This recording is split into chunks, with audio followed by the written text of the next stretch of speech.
போல ஆட வேண்டும். ஒரே வானிலே ஒரே மண்ணிலே ஒரே வானிலே ஒரே மண்ணிலே.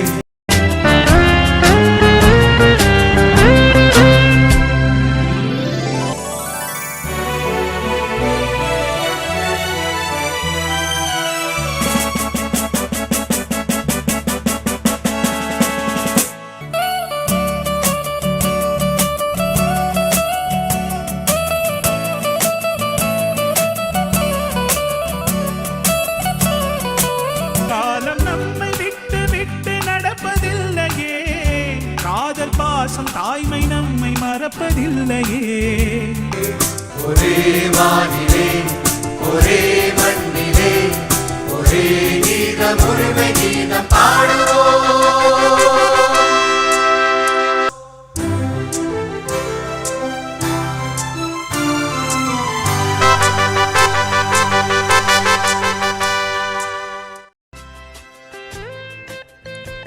வணக்கம். நான் உங்கள் கவிஞர் வெற்றிவேந்தன் பேசுகிறேன். இது என்னுடைய 1785 கவிதைக்கான காணொளி பதிவு.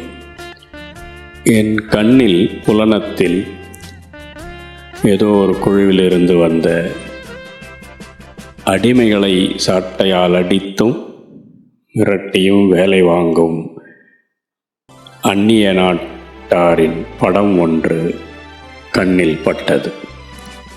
அந்த அடிமைகளை வேலை வாங்கும் ஆங்கிலேயரை படத்தை கண்டதும் என் மனதில் பொங்கிய கவிதை.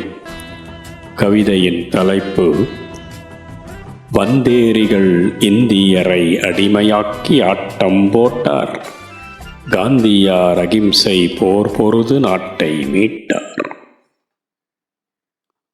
அடிமைகள் இருந்ததினால் அந்நாளில் ஆண்டவர் ஆணவ மமதையுடன் கொழுத்துச் செழித்தார். பிடித்துப் பிழைத்துச் செல், நான் தருவதை மட்டும் என்றுரைத்து வந்தேரிகள் தின்று கொழுத்தார்.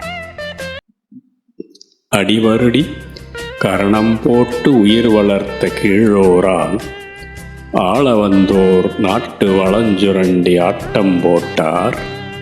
கொடிபிடித்து உரிமை கேட்டு குருதி கொட்ட போராடி சுதந்திரம் பெற்றார் நாட்டுப்பற்றுடை இந்நாட்டார். இடியென குரலெழுப்பி பாட்டெழுதி ஓங்கி வழியுரைத்து தேசக் கவியெல்லாம் சுதந்திர பாபடைத்தார். இடுப்பொடிந்து தவித்து துவண்ட சாமானியருக்கு கலங்கரை விளக்காய் அவர் கிடைத்தார். படுதுயர் பட்டுழைத்து நாட்டுக்காய் கொடுஞ்சிறையில் சிதம்பரனார் செக்கிழுத்து தன் சொந்த சொத்திழந்து நனிமனிதர் காந்திக்குத் துணையாய் நின்றார். கடும் போர் புரிய ஆயுதமேந்தி வந்த பரங்கியரை ஒற்றை துணி பொக்கை கிழவர் துரத்தி அடித்து அகிம்சையெனும் ஆயுதத்தால் இந்திய சுதந்திர போர் வென்றார். படுதுயர் பட்டுழைத்து நாட்டுக்காய் கொடுஞ்சிறையில் சிதம்பரனார் செக்கிழுத்து தன் சொந்த சொத்திழந்து நனிமனிதர் காந்திக்குத் துணையாய் நின்றார். கடும் போர் புரிய ஆயுதமேந்தி வந்த பரங்கியரை ஒற்றை துணி பொக்கை கிழவர் துரத்தி அடித்து அகிம்சையெனும் ஆயுதத்தால் இந்திய சுதந்திர போர் வென்றார். நன்றி, வணக்கம். இது உங்கள் கவிஞர் வெற்றிவேந்தன்.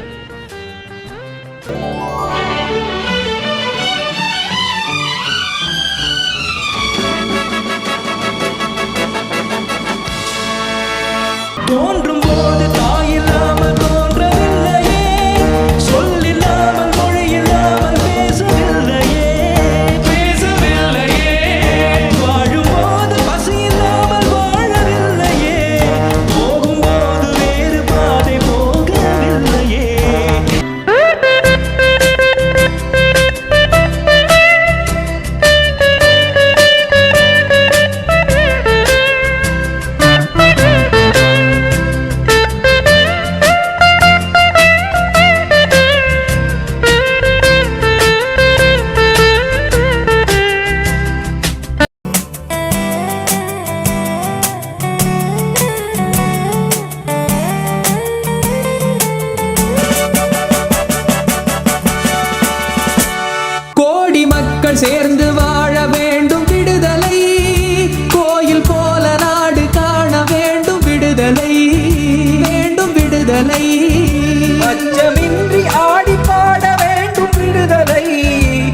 அடிமை வாழும் பூமி எங்கும் வேண்டும் விடுதலை.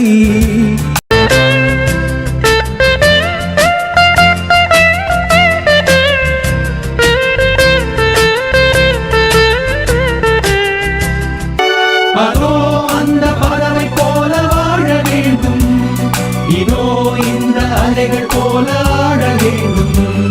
ஒரே வானிலே ஒரே மண்ணிலே ஒரே